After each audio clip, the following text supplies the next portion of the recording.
When you're responsible for the well-being of a loved one, you may find yourself faced with difficult decisions about their health care. And as we get closer to the holiday season, you might worry about having enough time for them. Now, situations like these can also put a strain on the relationships, and as caregivers, it can create stress, sometimes even feelings of guilt. So, here to share with us how we can avoid some of this strain is Christy Annis. She is the Senior Executive Director at Commonwealth Senior Living on the Eastern Shore. Thank you so much for joining us. My pleasure. Thank you for having me. So, why does this cause this time of the season? Why does this cause such a strain on the caregiver? There is a certain amount of stress over the holiday season, although it's a joyous time. Imagine if you're caring for a loved one and what that looks like. You're responsible for making important health and safety decisions for your loved one, all the while trying to create moments of joy. It can be very overwhelming. I guess so. And if the caregiver is overwhelmed, how then does the person who's being cared for feel?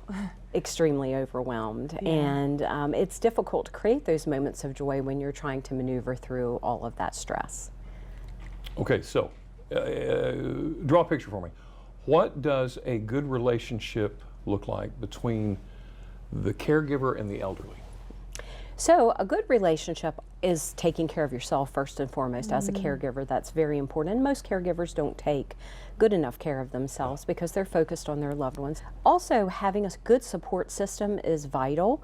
Also, just being clear with everyone in the family of what the needs are, having those clear, good conversations, because sometimes you'll just determine that it's time for maybe looking into senior living when being at home is no longer feeling safe or comfortable. And you've done your best, right? Yeah. So obviously, we're still a little ways out from the holidays, but it's probably good to start thinking about now. Right. How do you kind of create a season of joy?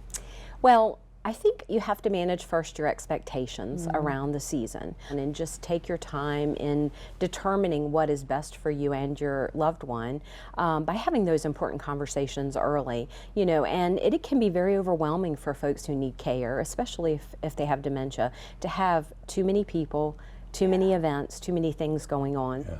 Okay, I know there's a ton of them.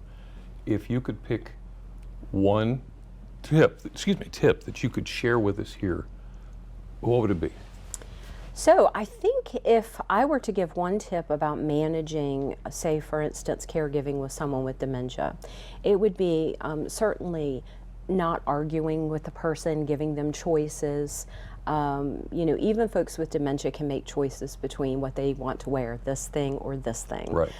So that they can be involved in the decision making and they can be a part of the things that are important to them in their lives. Give them some dignity. Yeah. Give them some dignity, yes. I know that you guys are a wealth of knowledge. You have so much to offer. If folks are interested in finding out more or connecting with you, what's the best way to do that? Sure. So if you go to www.commonwealthsl.com, you'll be able to find the community nearest you. And one really neat thing that we are doing this year is our speaker series, and we're doing it across all of our communities where we are talking about things like managing caregiver guilt. And on the Eastern Shore, it's being held at the Chamber of Commerce in Melfa on October 25th from 2 to 4. There you go. Awesome. Christy Annis, the Senior Executive Director with Commonwealth. Thank you so much for joining us. Thank you for Wonderful having me. talking to you.